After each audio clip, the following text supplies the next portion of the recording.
choisis bien. Regarde. Cet instrument, est-ce que tu connais? Je te demande vite fait. Est-ce que tu sais ce que c'est? Je pense pas.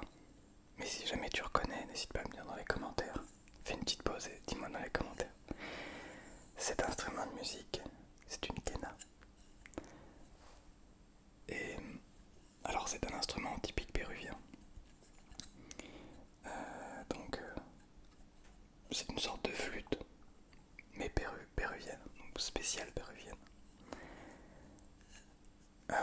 Je vous raconte pas ma life, comment je l'ai obtenue, je vous en parlerai peut-être plus tard. Peut-être un jour, qui sait. Mais pour le moment, je ne vous dirai pas comment je l'ai obtenue. Ça vient du Pérou, hein, ça ne vient pas de... Je ne l'ai pas commandé sur internet. Et donc, j'ai reçu cette flûte, cette quena, pour mon anniversaire. Et au début, j'ai essayé de faire un son. J'ai essayé toutes les manières possibles et imaginables pour faire un son.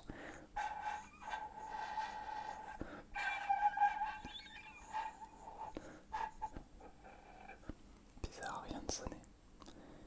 Puis j'ai regardé, j'ai essayé de comprendre. Mais qu'est-ce que c'est que ça?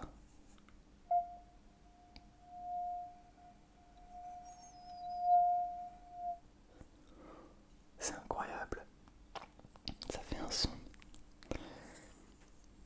En fait, en essayant petit à petit, en essayant plein de manières, au début je faisais comme ça.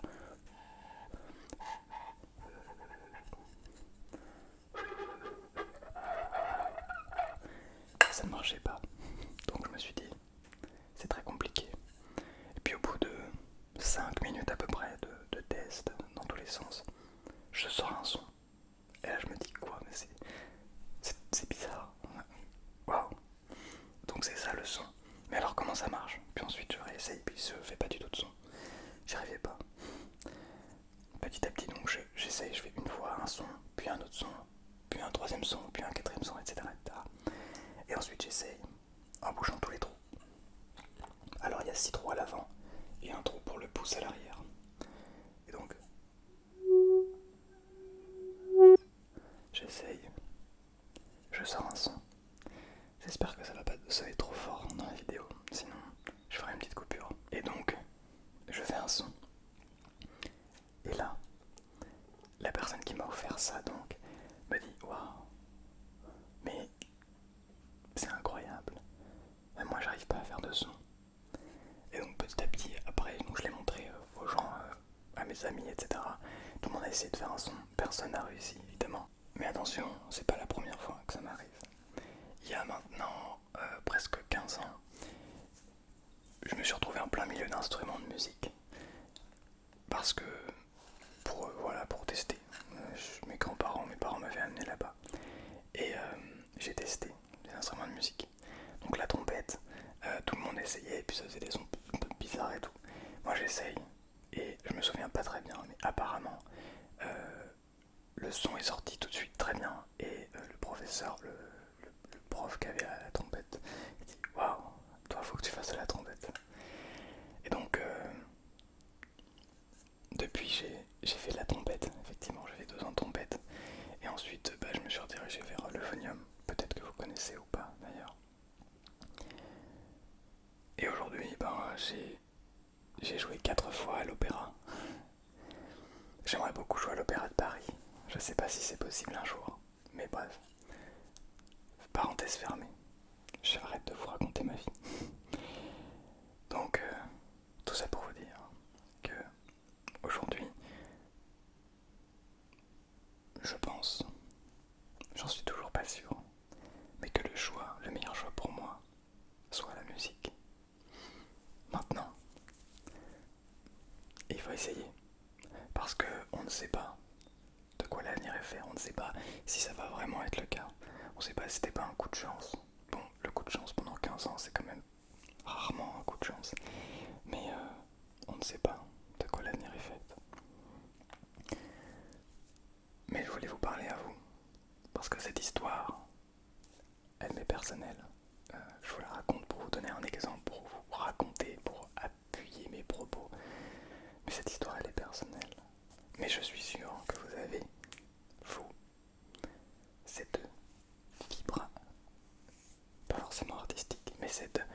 ce petit quelque chose qui vous relie à quelque chose, oui, justement. Dans mon cas, c'est la musique. Mais peut-être que c'est pas votre cas. Peut-être que pour vous, c'est les chiffres.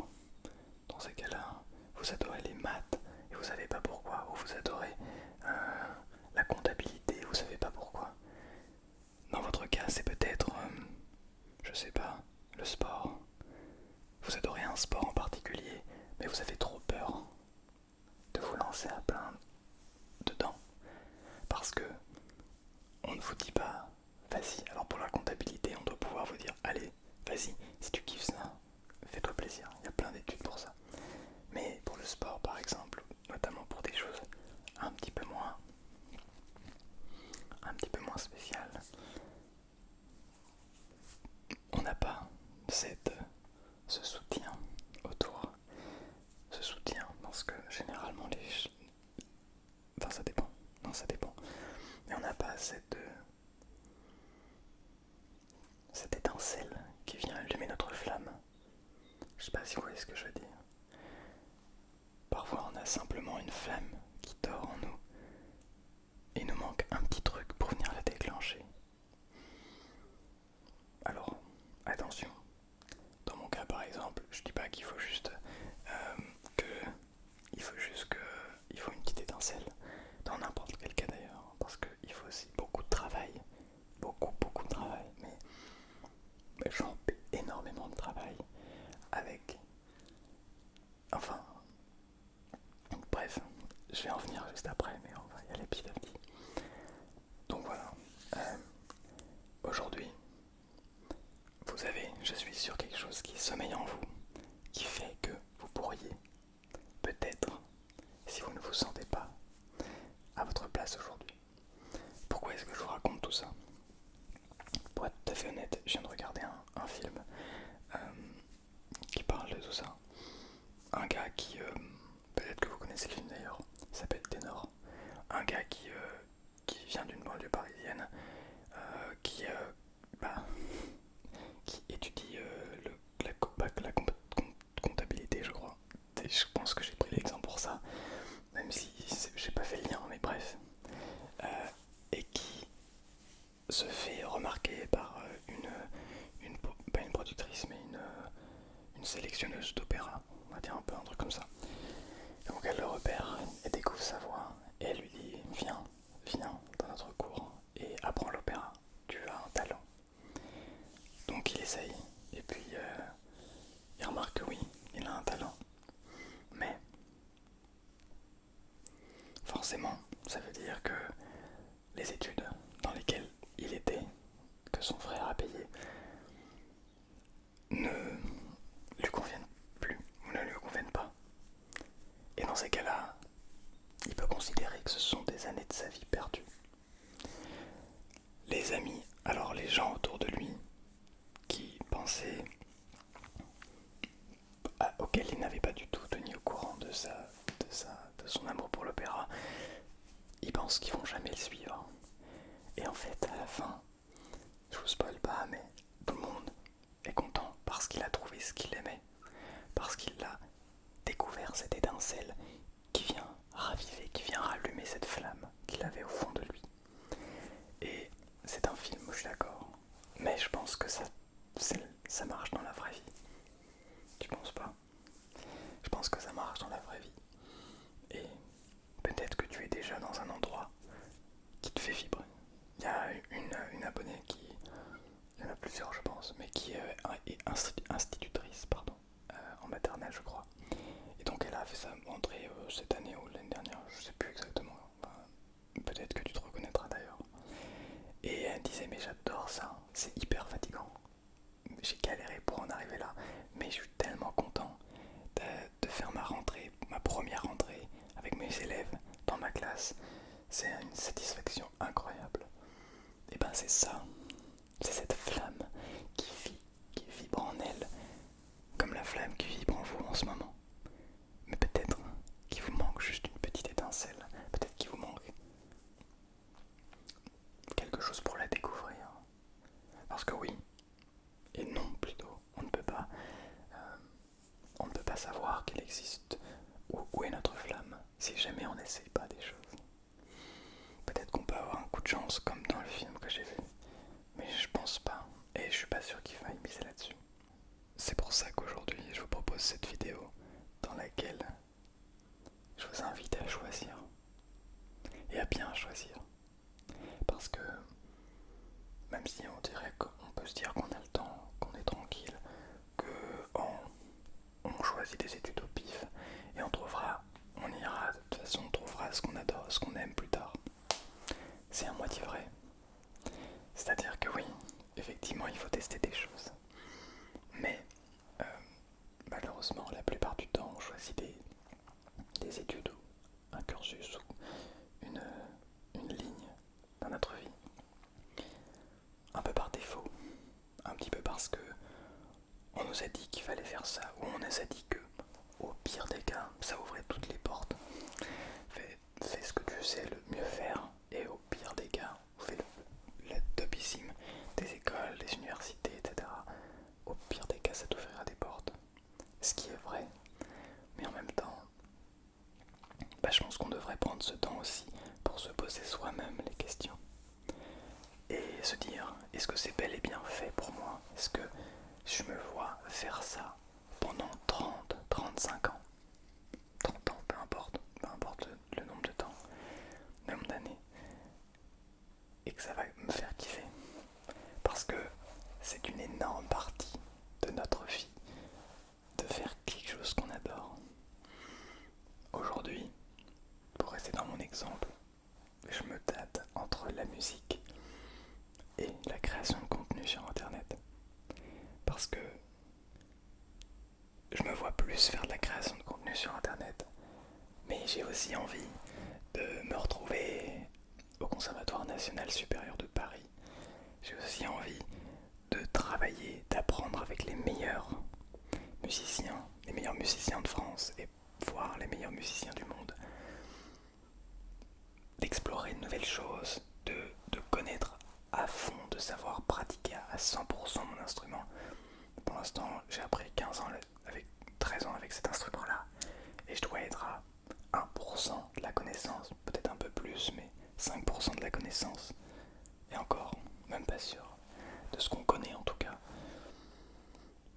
J'aimerais bien, j'ai fait pour l'instant 2 solos, et j'ai joué 4 fois à l'opéra de Rennes, mais j'aimerais beaucoup jouer à l'opéra de Paris, l'opéra Garnier par exemple, ou l'autre opéra, je sais plus le nom. Mais en fait c'est difficile ce genre de questions. Et je nous invite ensemble, faisons ce choix, essayons quelque chose, essayons de se donner un objectif, de se dire ok, à tel moment je dois avoir atteint ce niveau, je dois être capable de jouer ça parfaitement. C'est un exemple pour moi, mais comme ça on se donne un objectif et on sait vers où on va. On sait qu'on décide de choisir cet objectif, on sait qu'on décide de choisir cette voie. Et pas oui mais je peux faire ci ou je peux faire ça et puis je peux faire ça et ça en même temps, etc. Non, non, ça ne va pas comme ça. Pour moi, je décide de choisir, de continuer les vidéos ASMR, de continuer le contenu sur internet parce que j'adore vous proposer ça. Je sais que ça en aide beaucoup. Je sais que vous commentez pas toutes et tous, mais vous êtes plusieurs centaines au moins à aimer recevoir la notification, à aimer les vidéos. Et je parle pas que de ceux qui mettent des commentaires, mais je sais que pour certains et certaines, ça leur remonte le moral, ça vous remonte le moral en fait, de pouvoir écouter une vidéo, de pouvoir vous détendre, de pouvoir vous poser, de pouvoir vous poser. Je fais ça pour ça, parce que je sais que vous aimez ça. Je fais aussi ça pour vous aider à écouter vos sentiments, vos émotions, à vous écouter vous-même, à vous dire ok, c'est cool, décide de choisir sa voie. Il décide d'écouter ce qu'il a au fond de lui. Et moi, qu'est-ce que je peux faire à l'heure actuelle? Moi, en quoi ai-je le pouvoir sur mon futur, sur mon présent aussi? Et c'est ça que je veux vous transmettre. Donc n'hésitez pas évidemment à vous poser des questions, vous poser les bonnes questions.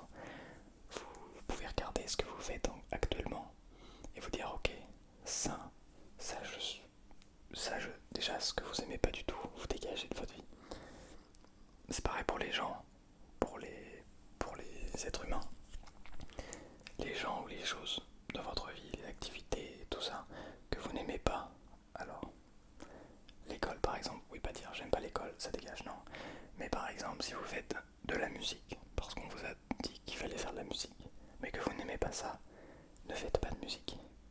S'il y a cette personne qui, par la force des choses, vous retrouvez à devoir être ami avec cette personne, mais que vous n'aimez pas cette personne, ou vous dites ah mais je sais pas, ça dégage. C'est pas d'aller insulter, d'aller dire ok ça c'est nul pour tout le monde, blablabla. Mais simplement de dire ok, cette chose là n'est pas faite pour moi. Et ce n'est pas grave. Ce n'est pas grave, c'est fait pour d'autres personnes, mais pas pour vous, pas forcément pour vous. Déjà, si vous êtes sûr que c'est pas fait pour vous, ou vous avez un petit doute, et que vous décidez de dégager, il y a de grandes chances que vous fassiez un très gros tri dans ce que vous faites et dans ce que vous pensez ne pas être bon pour vous. Il y a de très très grandes chances. Et ensuite, eh bien, ce que vous faites et que vous adorez, regardez si c'est possible d'aller plus loin, creusez le sujet, essayez d'apprendre encore plus, encore et encore à ce sujet. Essayez d'être meilleur que les meilleurs dans votre catégorie, parce que c'est comme ça que vous deviendrez et que vous deviendrez les meilleurs en fait. Il suffit pas simplement de dire ok je vais suivre ce parcours.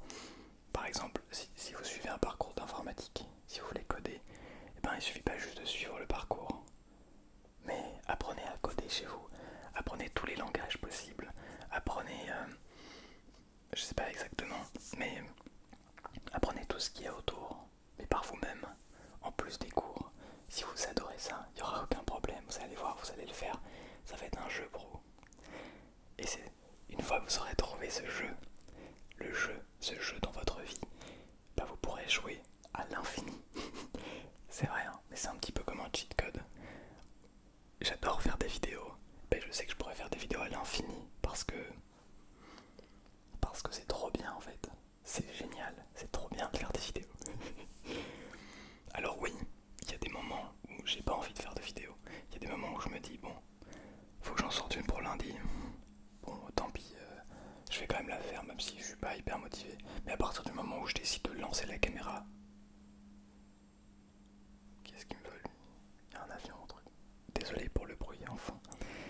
À partir du moment où je décide de lancer la caméra, mais je me sens trop bien et je me dis ça y est, j'ai bien fait de la lancer parce que là je suis hyper bien.